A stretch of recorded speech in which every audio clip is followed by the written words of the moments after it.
Oke, mari kita langsung selami pembahasan ini. Selamat datang di ulasan kita kali ini.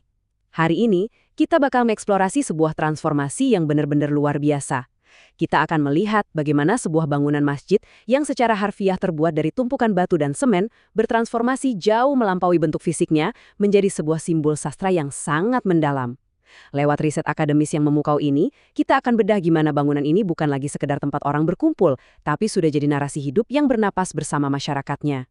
Sekarang coba bayangin sebentar dan tanyakan hal ini ke diri kalian. Bagaimana sih sebuah bangunan bisa berubah jadi karakter utama dalam cerita sebuah bangsa? Ini bukan cuma soal arsitektur bangunan ya. Ini pertanyaan yang menarik banget karena menantang kita buat mikirin hubungan erat antara arsitektur fisik di sekitar kita dengan memori budaya yang diam-diam kita bawa di dalam diri kita. Bangunan fisiknya mungkin bisa hancur dimakan waktu atau aksesnya dibatasi. Tapi pertanyaannya, apa yang terjadi kalau esensi dari bangunan itu terus hidup di dalam puluhan, ratusan, bahkan ribuan halaman buku?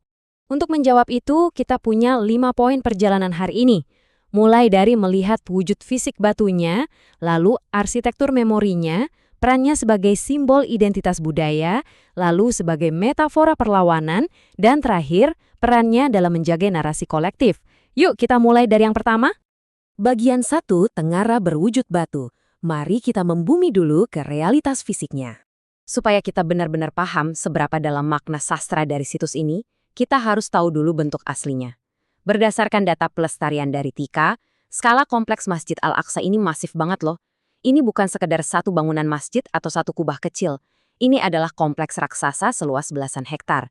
Di dalamnya itu ada jajaran kubah, menara-menara tinggi, gerbang melengkung, koridor-koridor, sumber air, tembok alburak, sampai mimbar yang bersejarah. Bayangin aja, saking luasnya tempat ini bisa menampung ratusan ribu orang sekaligus.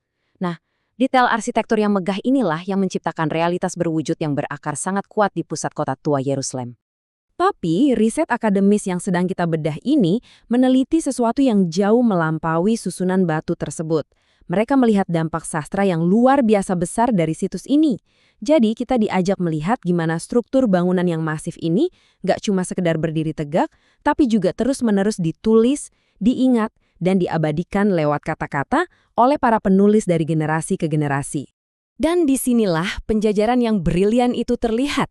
Di satu sisi, ada masjid fisik yang nyata, yang bisa kita sentuh, lengkap dengan batu kuno dan gerbangnya. Tapi di sisi lain, kita punya apa yang disebut masjid sastra.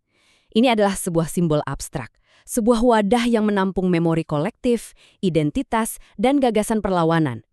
Gimana sesuatu yang terikat ruang dan waktu bisa berubah jadi konsep abstrak yang abadi? Wah, itulah letak keajaiban karya-karya sastra ini. Lanjut ke bagian kedua, arsitektur memori dan resonansi emosionalnya. Kalian pernah dengar istilah sastra diaspora? Nah, disinilah konsep itu main peran penting. Menurut riset ini, sastra diaspora ditulis oleh mereka yang hidup di luar tanah leluhur mereka, seringkali dalam pengasingan. Ketika akses fisik ke tempat-tempat yang mereka kenal terputus, mereka pakai karya sastra buat mempertahankan koneksinya. Literatur kayak gini tuh syarat banget sama rasa rindu, dan masjidnya seringkali berubah jadi semacam jangkar yang menahan luapan nostalgia tersebut. Salah satu contoh yang benar-benar emosional ada di memoir In Search of Fatima, karya Ghada Karmi. Buat kelompok diaspora, hilangnya akses fisik itu bikin luka yang mendalam. Disinilah bangunan masjid tadi berubah fungsi, bukan lagi cuma tempat ibadah, tapi jadi wadah suci buat menyimpan kenangan. Karmi pinter banget pakai detail fisik masjid untuk ngasih wujud ke perasaan asing yang sebenarnya sangat abstrak. Dia mengikat perasaan itu ke kenangan konkret soal detail bangunan tadi. Hasilnya, rasa kehilangannya jadi kerasa nyata banget buat kita yang baca. Sekarang, bagian ketiga, simbol identitas budaya, semacam tautan ke masa lalu kita. Kalau kita lihat dari kacamata peneliti sastra kayak Ibtisam Ibrahim dan Hala Kamal, mereka mencatat bahwa masjid dalam teks-teks ini benar-benar jadi pusat detak jantung budaya. Secara sastra, narasi ini berfungsi buat ngikat hubungan antara masyarakat dengan tanahnya, mencegah terhapusnya warisan budaya mereka dari sejarah, sekaligus menumbuhkan rasa solidaritas.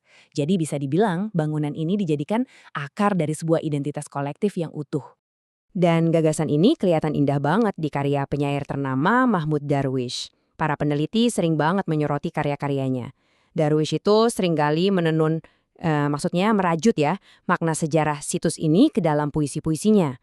Lewat karyanya, masjid direpresentasikan sebagai cerminan semangat bangsanya. Dia berhasil ngegabungin emosi pribadinya dengan sesuatu yang sangat besar dan luas di lanskap budaya mereka. Masuk ke bagian 4, metafora perlawanan dan sisi alegori sosial politiknya. Biar kita bisa nangkep dimensi politik dari ulasan akademis ini, kita perlu paham yang namanya alegori politik. Makalah yang kita bedah ini nemuin bahwa dalam teks sastra, masjid bukan sekedar lokasi kejadian. Bangunan ini adalah metafora yang aktif. Keberadaannya diceritakan untuk mewakili isu yang jauh lebih besar, seperti pencarian keadilan dan perjuangan kemandirian di tengah realitas sosiopolitik yang sangat rumit. Nah, apa yang diungkap lewat tabel ini benar-benar menarik. Penulis mengubah realitas sehari-hari jadi kiasan sastra. Misalnya, kalau di sebuah cerita ada tokoh yang kesulitan ngelewatin hambatan buat masuk ke masjid, menurut analisis ini, itu sebenarnya adalah kiasan soal pembatasan kebebasan yang lebih luas. Atau kalau ceritanya mendeskripsikan pilar bangunan yang tetap kokoh meski diterjang badai, itu adalah simbol ketahanan masyarakatnya. Keren ya, mereka mengubah batu sandungan politik jadi sebuah monumen sastra. Nggak cuma lewat prosa atau puisi loh, medium yang lebih visual juga ikut merangkum hal ini.